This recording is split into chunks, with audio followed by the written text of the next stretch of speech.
Hello everybody, the British Map here, and today I wanted to do a new type of video from my normal one. It's a reaction video on Oversimplified WW1. I got this idea from a friend of mine.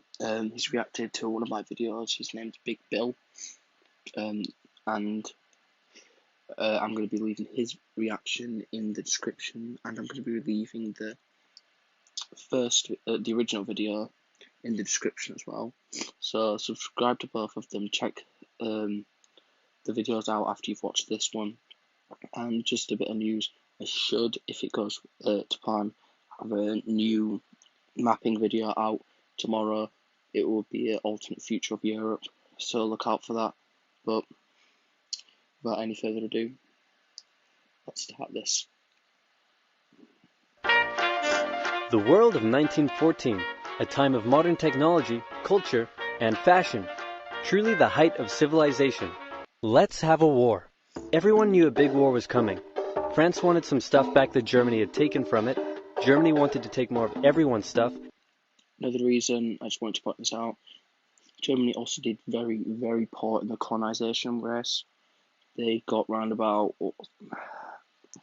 3-4 colonies in Africa and a few islands in Asia, which eventually would be taken by the Japanese, and the colonies in Africa by the British and French. Sorry. Well, let's continue. And they were building a big sexy navy that was making the British uncomfortable. These two empires thought they were really cool, but lots of different people who lived there didn't think it was so cool. And some of them had even been declaring independence with help from Russia. Everyone was talking about each other behind each other's backs. Throw in the fact that military technology had come a long way since the last major war, and suddenly everyone was pretty eager to beat each other up. In this area of Austria-Hungary lived some Serbs and Bosnians who hated living in Austria-Hungary. So the Austro-Hungarian Archduke Franz Ferdinand goes there for a nice drive in an open-top car with his car's route published in advance. And that went just about as well as you'd expect. No. Some assassins were waiting for him along the way and threw bombs at his car, but they missed and blew up some officers behind him instead. So the Archduke goes into hiding, leaves Sarajevo, and the whole war never happened. Except no, the Archduke doesn't leave, but instead goes back out in the open-top car to visit the injured officers in hospital. The driver takes a wrong turn and by sheer coincidence gets stuck beside one of the failed assassins. Right, a bit of debate here. Some people think it was a coincidence, some people don't think it was a coincidence. I personally think it was a coincidence, but, you know, other people disagree with me, and that's totally fine.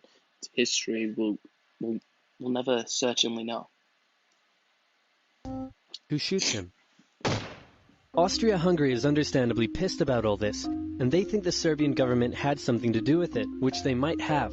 So they go to their ally Germany and say, "Hey Germany, we're going to declare war on Serbia," and Germany is all for that. So Austria-Hungary send a big list of impossible demands to Serbia, and when Serbia refuses, they declare war.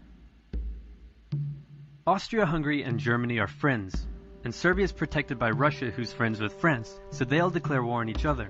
Montenegro joins in too. France and Britain also have a kind of alliance, so when France says, "Hey Britain, you got my back?" Britain is like, maybe? Right, there's one thing. Germany had a really good opportunity there to move on the fact that the British were joining in originally, but they wasted the opportunity by attacking Belgium, and that pissed off the British, who were mad that they were attacking neutral countries. So let's just continue. And then they decide to stay out of it, which is great for Germany, because Germany has a plan. They know that Russia is so big and clumsy that it will take them a while to get ready for war. So with this guy in charge, Germany will send all its troops into France at lightning speed while Russia's getting ready, defeat France, then move all the troops to Russia and defeat Russia, and then we all speak German and eat Pfefferpottast every day. Just one problem.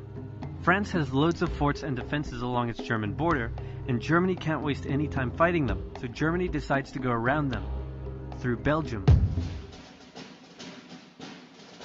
Belgium is neutral, but Germany wants to march 750,000 troops through it to get around France's defenses. They're hoping Belgium will just kind of sit down and shut up, but they don't. They fight back. And they're pretty good too, so they slow the Germans down. What's worse is that Britain shows up, and they're pretty pissed that Germany's invading neutral countries. So now Britain declares war on Germany. So Germany push on through Belgium and commit some atrocities along the way. They also wear spikes and sometimes skulls on their uniform. So if you're trying to not look like the bad guys, good job. The Allies have a propaganda extravaganza, and this starts having an influence around the world, notably in America. The US President Woodrow Wilson sees himself as a bit of a Jesus figure, and spends most of the war trying to get everyone to just hug it out. But there's also a large population of ethnic Germans living in the United States, and when the war first broke out, they were like, yay Germany! But now that they're committing atrocities in Belgium, they're less enthusiastic. Let's play Spot the French Soldier. Did you see him? Easy, right? He's wearing a bright blue uniform with red trousers. And do you know who else spotted him easily too? The Germans. So when the French were slowly marching in columns through the countryside, the Germans easily tore them to shreds with their giant guns. All the nations involved in this war went in with an old school war mentality, and all of them had to update their uniforms. Right, personally, I think the Russian uniform isn't that bad. You know, the fact that they don't have a helmet is a problem, but it's not as bad as red trousers. Serbian, they do need boots, but it's just not as bad as the French. And tactics a lot during the Great War. Because this war was going to be like nothing anyone had ever seen before. Russia's ready for war, and way earlier than expected. Hey Austria-Hungary, can you get on top of that? Oh yeah, sure, we've got this. Nope. So Germany has to send some troops back to the east to defend against the Russians. The chief of staff of the Austro-Hungarian army is this guy, and although he is handsome, he turns out not to be the best military strategist. Austria-Hungary constantly ignores Germany's advice, and then comes running back to Germany whenever they get in trouble.